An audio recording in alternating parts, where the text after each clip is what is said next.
Belajar bersama Pak Syafda, masih di kelas 3 semester 1 pada tema 3 benda di sekitarku.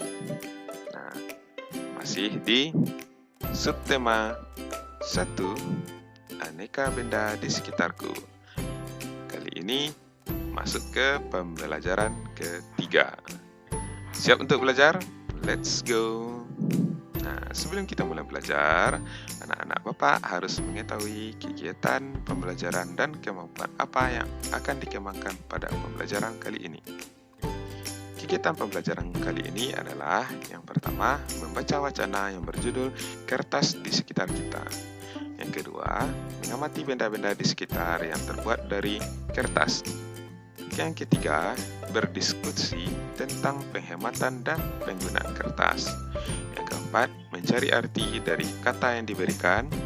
Yang kelima, mengiringi lagu dengan menggunakan pola irama. Keenam, mengamati alat pengukuran panjang, tentunya ya. Yang ketujuh, melakukan pengukuran tinggi badan. Sedangkan kemampuan yang dikembangkan atau diharapkan mampu anak-anak Bapak kuasai setelah pembelajaran ini adalah keterampilan anak-anak Bapak diharapkan mampu menulis hasil diskusi, melakukan tepukan pola irama dalam mengiringi lagu, mengukur tinggi badan teman dengan alat ukur yang tepat. Sedangkan pada bagian pengetahuan, anak-anak Bapak diharapkan mampu menemukan arti kata dari kosakata baru, mengidentifikasi pola irama lagu, serta mengetahui alat ukur yang sesuai untuk mengukur tinggi panjang suatu benda. Oke, kita mulai. Ayo membaca. Silakan anak-anak Bapak buka buku tema 3 halaman 22 dan 23. Di sana ada bacaan yang berjudul Kertas di Sekitar Kita. Jadi kalau kemarin kita membahas tentang kayu, sekarang kita akan membahas mengenai kertas. Oke, kita baca bersama-sama. Banyak benda yang terbuat dari kertas, seperti buku tulis yang biasa digunakan. Contoh lain, tisu, kardus, dan koran juga terbuat dari kertas. Kayu adalah bahan dasar untuk membuat kertas. Pembuatan kertas dilakukan secara bertahap di pabrik. Kayu-kayu besar dipotong hingga sebesar korek api. Setelah itu, kayu dipanaskan hingga menjadi bahan lunak seperti bubur. Bubur inilah yang disebut bubur kertas atau pulp. Proses selanjutnya, pulp diberi pewarna dan disaring hingga kandungan airnya habis. Pulp yang sudah kering meninggalkan ampas berupa serat selulosa yang saling terkait. Kemudian, serat selulosa ini digiling hingga pipih menjadi seukuran kertas yang diinginkan. Cobalah kamu menulis di atas kaca. Apakah hasil tulisanmu di atas kaca seperti di kertas? Kertas memiliki sifat dapat menyerap air. Kertas dapat menyerap tinta pulpen dengan baik. Dengan demikian, semua yang kamu tulis di kertas dapat dibaca dengan jelas. Di sini bisa kita lihat ya, benda-benda di sekitar kita yang terbuat dari kertas. Ada layang-layang, kemudian perahu kertas, pesawat terbang dari kertas, buku, dan lain sebagainya. Nah, sekarang anak-anak Bapak coba perhatikan sekitarnya. Tuliskan nama-nama benda yang terbuat dari kertas. Misalkan, tuliskan sebanyak mungkin yang anak-anak Bapak temui di sekitarnya. Oke.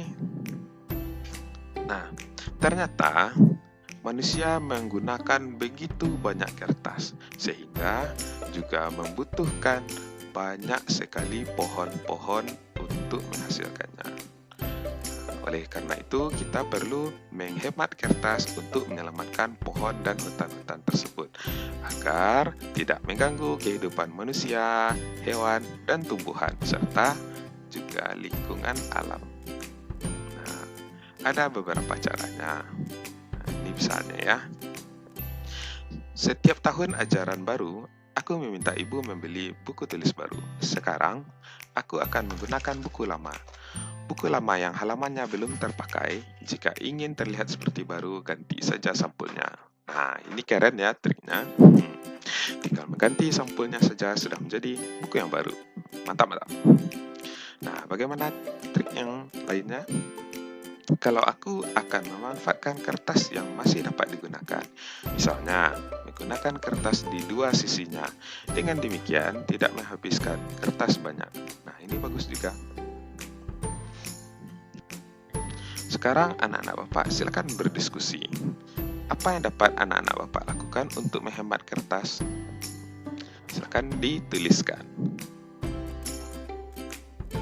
Setelah anak-anak Bapak membaca bacaan tadi, yaitu kertas di sekitar kita, carilah arti kata berikut yang terdapat pada bacaan tersebut. Jadi anak-anak Bapak mencari arti katanya menggunakan kamus tentunya ya. Kemudian buatlah kalimat menggunakan kosakata tersebut. Terdapat 10 kata yang akan anak-anak Bapak cari di dalam kamus. Kemudian buatlah kalimat menggunakan kata tersebut. Jadi ada kata yang akan dicari adalah selulosa, lunak, molekul, ampas, pulp, pipih, menyerap, kardus, serat, dan menggiling. Oke, bisa ya. Lanjut. Nah, mengapa kertas ini tidak ada dijadikan orang sebagai alat musik? Yang ada kita temukan adalah kayu, besi, dan lain sebagainya ya, atau biasanya digunakan kulit hewan. Nah, ya karena kertas itu memang sifatnya tidak bisa untuk dipukul, dipetik, dan lain sebagainya. Jadi jarang digunakan sebagai alat musik. Masih ingat dong lagu teka-teki? Sekarang anak-anak Bapak cobakan mengiringi lagu teka-teki menggunakan alat musik ritmis yang ada di sekitarnya. Misalnya menggunakan botol yang diisi pasir, tepuk tangan, dan lain sebagainya. Selamat mencoba. Setelah mencobakannya, pada pembelajaran pertama kita sudah belajar mengenai alat ukur panjang. Masih ingat dong, ada 4 alat ukur panjang ini ya. Nah, sebutkan satuan panjang yang telah kamu ketahui pada pembelajaran sebelumnya. Atau mungkin anak-anak Bapak banyak mengetahui dari yang lainnya. Boleh, silakan dituliskan. Silakan anak-anak Bapak tuliskan alat ukur yang tepat untuk mengukur benda-benda berikut. Nah, ini tabelnya ya. Kemudian isikan jenis alat ukur yang tepat untuk mengukurnya. Misalnya tinggi badan, kita menggunakan alat ukur apa? Kemudian panjang lingkar pinggang, panjang meja di kelas, panjang lompatan teman kelompokmu, lebar papan tulis di kelasmu, serta panjang halaman sekolah. Nah, jadi ada 4 benda ini ya, kira-kira mana yang cocok untuk mengukurnya. Oke, kita lanjut. Nah, silakan anak-anak Bapak mencoba untuk melakukan pengukuran terhadap 5 orang temannya. Kemudian tuliskan hasilnya pada tabel di bawah ini. Gunakan satuan cm atau cm ya dalam melakukan pengukurannya. Dan terakhir, urutkanlah hasil pengukuranmu, mulai dari yang terpendek hingga yang tertinggi. Nah, sampai di sini dulu pembelajaran kita hari ini. Jangan lupa untuk melakukan kegiatan bersama orang tua, yaitu melakukan gerakan hemat kertas di rumah. Caranya, menggunakan kertas di kedua sisinya pada saat menulis.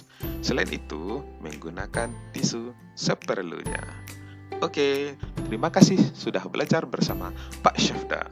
Sampai jumpa pada pembelajaran berikutnya. Dadah!